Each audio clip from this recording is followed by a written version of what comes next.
Assalamualaikum warahmatullahi wabarakatuh. Halo adik-adik semua, apa kabar nih? Baik ya? Oke. Sebelum itu, kakak berterima kasih kepada kalian semua yang sudah menyempatkan hadir dalam Zoom meeting kita pada hari ini. Nah, kakak di sini akan memberikan sebuah layanan bimbingan kepada kalian. Namun sebelum itu kakak mau tanya, di sini kalian ada yang pernah merasa malas belajar? Ada ya, pasti ada. Kakak sendiri pun pribadi pernah merasakan yang namanya malas belajar. Disuruh belajar tapi malah scroll TikTok, buka IG, atau nonton YouTube. Kakak yakin pasti di antara kalian di sini pasti ada yang melakukan hal yang sama. Oke. Sebelum itu, di sini kalian ini kan sebagai pelajar, tugas wajibnya adalah belajar. Nah, belajar bagi para siswa adalah sebuah kewajiban sebagaimana predikatnya sebagai pelajar. Namun, pelajar yang baik tentunya harus belajar yang baik. Belajar yang baik adalah belajar yang menghasilkan peningkatan pengetahuan, sikap, dan atau keterampilannya. Namun, apakah belajar kalian ini sebagai pelajar sudah efektif dan smart? Nah, kalau belum, kakak akan kasih tipsnya untuk kalian. Jadi, kalian harus simak dengan baik-baik. Oke. Oh iya, kita belum kenalan. Kalau begitu perkenalkan, nama kakak Ananda Makfira. Kalian bisa panggil kakak Nanda. Kakak ini mahasiswa jurusan Psikologi Pendidikan dan Bimbingan, Program Studi Bimbingan dan Konseling, Fakultas Ilmu Pendidikan Universitas Negeri Makassar. Nah, langsung saja, apa itu belajar efektif? Nah, belajar efektif itu adalah cara belajar yang teratur, tuntas, secara berkesinambungan, dan produktif. Dalam hal ini menghasilkan kepandaian, pengetahuan, keterampilan, pembentukan sikap, mental, dan intelektual yang baik, serta bertanggung jawab. Nah, kemudian yang selanjutnya, apa itu belajar smart? Belajar smart atau cerdas adalah belajar dengan efisien, tidak perlu belajar terlalu keras dengan waktu yang lama, tapi dapat memahami suatu materi dengan baik dan cepat. Pasti di antara kalian di sini ada yang pernah belajar sampai tengah malam, ada yang pernah belajar sampai berjam-jam, sampai itu lupa makan, lupa mandi bahkan ada ya. Namun sebelumnya kakak mau kasih tahu kalian sebenarnya belajar yang seperti itu bukanlah belajar yang baik. Maksudnya di sini belajar walaupun kalian belajar hanya 15 menit atau 30 menit saja, tapi pelajaran yang kalian pelajari itu masuk, ada yang masuk ke otak, ada yang tersimpan dalam memori kalian, itu sudah dikatakan belajar dengan efektif. Belajar dengan smart. Dibandingkan dengan kalian belajar berjam-jam, belajar sampai tengah malam, tapi keesokan harinya di sekolah itu blank, hilang. Nah, itu apa ya namanya? Kakak tidak menyarankan untuk kalian belajar terlalu keras dengan cara berjam-jam atau dengan sampai tengah malam seperti itu. Tapi di sini kakak akan memberitahu bagaimana caranya kalian bisa belajar dengan baik dan bisa memahami pelajaran itu sendiri. Nah, smart. Apa itu smart dalam pembelajaran? Belajar smart bisa juga dikatakan cara kita untuk menentukan atau menetapkan tujuan, target, atau sasaran dalam pembelajaran. Tidak memiliki tujuan atau target yang jelas akan sangat mempengaruhi kesuksesan kalian, baik dalam belajar ataupun kehidupan. Jadi, kalian harus menentukan nih tujuan kalian apa. Seperti misalnya kalian bermain game. Tujuan kalian bermain game itu apa? Untuk menang. Kalian pasti kalau bermain game itu tidak mau kalah, ya. Tujuan kalian untuk bermain game adalah menang. Nah, seperti juga kalau belajar. Belajar itu juga harus ada tujuannya. Nah, di sini Agar tujuan kalian bisa tercapai, ada baiknya kalian menggunakan metode SMART sebagai panduannya. Nah, apa sih ini metode SMART? Ada yang tahu dari kalian? Ada yang tahu apa ini metode SMART? Oke, kata SMART pada metode SMART ini adalah akronim dari specific, measurable, achievable, relevant, dan timely. Dengan kata lain, cara kerja metode SMART adalah menggabungkan semua kriteria ini untuk membantu memfokuskan upaya kalian dan meningkatkan peluang untuk mencapai tujuan. Nah, kelima tahapan dalam metode SMART ini adalah, yang pertama itu adalah spesifik. Spesifik itu sendiri untuk memperlebar peluang tercapainya tujuan atau target. Buatlah tujuan yang spesifik dan jelas. Dengan begitu, kalian bisa lebih fokus dan merasa termotivasi untuk mencapainya. Yang kedua itu measurable atau terukur.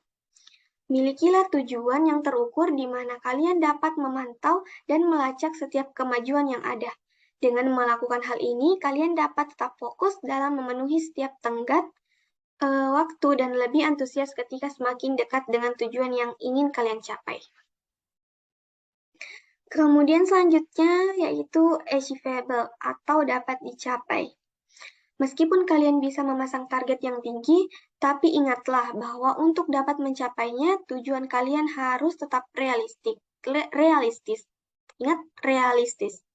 Tujuan atau target yang realistis adalah ketika kalian dapat tahu bagaimana tujuan atau target tersebut dapat diwujudkan dengan kemampuan, sumber daya, dan peluang yang kalian miliki. Itu sebabnya saat menentukan tujuan atau target, tanyakan pada diri sendiri bagaimana cara kalian mencapai tujuan dan seberapa realistis tujuan itu bisa dicapai dengan kondisi saat ini. Kemudian selanjutnya yaitu keempat ada relevan. Pastikan bahwa tujuan kalian yang ingin kalian capai ini sangat penting dan selaras dengan tujuan lain yang relevan seperti dengan nilai diri dan rencana jangka panjang. Dengan begitu, kalian bisa tetap memegang kendali atas itu semua. Nah, kemudian yang terakhir, ada timely atau tepat waktu. Agar fokus untuk mencapai goal kalian perlu menemukan tanggal yang menjadi target atau tenggat waktu. Jika tidak dibatasi waktu, kita tidak akan ada rasa urgensi dan motivasi untuk mencapai tujuan itu. Karena itu, tentukan kapan kalian ingin tujuan itu bisa tercapai. Nah, apa saja tips-tips agar kalian bisa belajar secara efektif dan smart? Di sini kakak akan kasih tips-tipsnya untuk kalian. Jadi, oke, tips yang pertama itu ada belajar tidak hanya menghafal, tapi juga memahami. Nah, meski kalian sudah hafal semua pelajaran, tapi harus paham sama pelajarannya. Jangan hanya menghafal, tapi tidak ada yang masuk ke otak. Itu sama saja kalau kalian itu tidak belajar. Nah, beberapa ide yang bisa kalian terapkan agar dapat memahami pelajaran. Nah, ini penting untuk kalian. Jadi, yang pertama itu buat soal dan tulis jawaban yang lengkap. Rangkai kuis yang menarik untuk kalian. Kemudian yang kedua itu ada buatlah mind map atau diagram yang memvisualisasikan materi dengan baik dan jelas. Kemudian, kalian juga bisa menggunakan simbol-simbol khusus yang mempresentasikan sebuah konsep dari materi. Kemudian tips yang kedua itu ada hafalkan kata-kata kuncinya. Di dalam satu kelas itu kan kalian ini kan tidak hanya belajar tentang satu pelajaran saja. Banyak sekali mata pelajaran yang kalian yang kalian hadapi. Nah, agar lebih mudah itu kalian bisa mengingat kata-kata kunci di setiap materinya. Kemudian yang ketiga ini ada pilih waktu belajar yang tepat. Biar belajarnya ini enak, badan kalian tetap fit, Maka pagi hari sebelum berangkat sekolah adalah waktu yang pas untuk berkonsentrasi belajar. Sekalian bangun tidur pagi. Untuk kalian yang muslim kan jika kalian ini sudah bangun untuk salat subuh, kalian bisa lanjut untuk belajar sebelum kalian ke sekolah. Kemudian tips yang keempat, yaitu ciptakan suasana belajar yang nyaman dan mengasyikkan. Di sini kalian bisa sambil dengerin musik atau cari tempat yang nyaman meskipun tidak harus di kamar. Kadang itu kan kalau kita di kamar ada eh, apa ya, ada sepupu atau adik kalian yang masuk ke kamar dan bermain-main, itu kan kalau kita belajar, kita tidak bisa fokus kalau ada orang lain. Jadi mungkin kalian bisa pergi ke perpustakaan. Kalian juga bisa ini dengar musik ya. Seperti kakak sendiri, kakak ini lebih bisa fokus jika kakak mendengar musik ketika belajar. Nah, terus kemudian ada yang kelima itu membuat kelompok belajar. Kalau bosan belajar sendiri, kalian bisa mengajak teman-teman kalian untuk belajar bareng. Tidak tidak perlu banyak, cukup 4 atau 5 orang, atau 2 orang juga bisa. Dijamin suasana belajar kalian ini akan lebih seru dan mengasyikkan. Tapi jika kalian sudah bersama teman-teman, jangan ngobrol, jangan gosip ya. Kalian harus tetap belajar. Oke, kemudian yang keenam itu belajar dengan praktik langsung. Kerjakan soal-soal agar bisa mengukur sejauh mana kemampuan kalian. Kalau ada yang belum mengerti, tanyakan langsung kepada bapak atau ibu guru kalian. Nah, tips yang ketujuh ini ada the study cycle. Apa itu siklus belajar? Dalam siklus ini, ada 5 tahap dalam proses pembelajaran, yaitu yang pertama, preview before class, yang kedua itu ada attend the class, yang ketiga, review after class, keempat, study the material, dan yang kelima, assess your learning. Untuk lebih jelasnya, yang pertama ini ada preview before class. Pada tahap ini, siswa membuka buku pelajaran dan melihat gambaran besar dari materi yang akan dipelajari sebelum kelas dimulai. Nah, sebelum kelas dimulai ini kalian bisa mencatat apa inti-inti dari pelajaran ini. Jadi kalau sudah masuk pelajarannya kalian ini tidak apa ya, istilahnya tidak ngangong-ngangong, tidak tidak untuk lebih apa ya, menghindari untuk kalian tidak mengerti pelajaran. Nah, kemudian attend the class. Pastikan kalian hadir dalam kelas dan menaruh perhatian penuh untuk belajar. Kalian bisa mengambil catatan penting tentang penjelasan guru. Jangan malu untuk bertanya. Ingat, jangan malu untuk bertanya. Kalau kalian ada hal yang tidak dimengerti tentang materinya, kalian bisa bertanya sama guru kalian yang sedang mengajar. Dan kalian bisa mencatat hal-hal penting yang guru kalian sampaikan dalam pembelajaran. Kemudian, yang ketiga ini review after class. Setelah kelas selesai, banyak orang biasanya buru-buru meninggalkan kelas. Entah itu ingin cepat-cepat pergi kantin, karena lapar, atau hal yang lain. Nah, ketika kalian ingin memaksakan diri untuk mengulas kembali mata pelajaran, materi pelajaran yang kalian baru saja pelajari secara keseluruhan, kalian akan mampu mengingatnya dengan lebih baik. Jadi kalau kalian terus mengulang-ulang materi ini, kalian akan lebih memahami materi tersebut. Daripada kalian hanya membaca satu kali, terus kemudian sudah dilupakan, nah itu tidak akan bisa kalian mengerti. Kemudian yang keempat ini ada study the material. Nah, semakin sering kita mengulang sesuatu, semakin terbiasa kita mengingat atau melakukannya. Ya, seperti yang tadi saya singgung di sini, ini juga berlaku dalam hal belajar.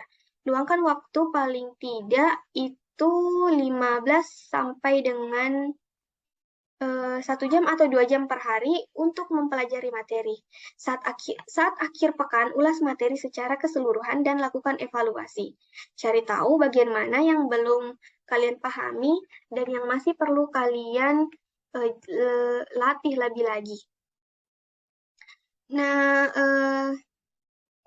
kemudian yang terakhir ini ada assess your learning dari siklus ini ya.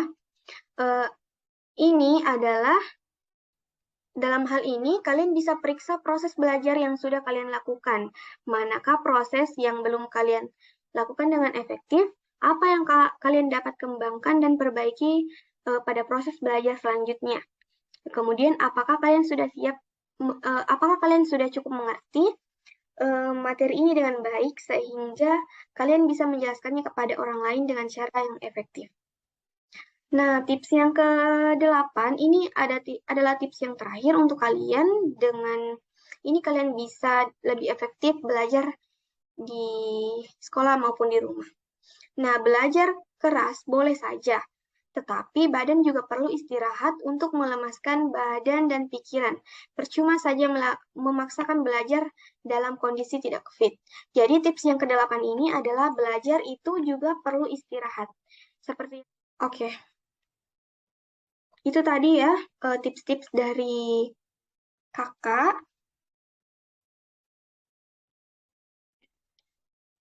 Nah, di sini kakak ada quotes. Tujuan besar pendidikan bukanlah pengetahuan, tetapi tindakan. Jadi di sini kakak mau lihat tindakan dari adik-adik sekalian di sini. Dari tips-tips yang kakak berikan tadi, kakak mau lihat dan kakak harap kalian bisa menerapkannya di kehidupan kalian masing-masing, baik itu di rumah, di sekolah, ya. Oke. Berhubungan dengan ini, kakak nantinya akan memberikan kalian sebuah lembar kerja. Jadi diisi ya. Nanti kakak bagikan di grup grup chat WA saja ya. Nanti kalian isi, terus nanti kakak akan kumpulkan dari kalian semua. Jadi kakak harap di sini kalian bisa mempraktikkan apa yang kakak beri tadi, tips-tips yang kakak beri tadi, dan kakak harap semoga itu bisa berguna bagi kalian semua. Kakak harap di sini kakak bisa memberi apa ya? Memberi materi sekaligus memberi kalian informasi baru yang lebih bermanfaat. Kakak akan senang jika kalian semua ini bisa merealisasikannya di kehidupan kalian ya. Baik.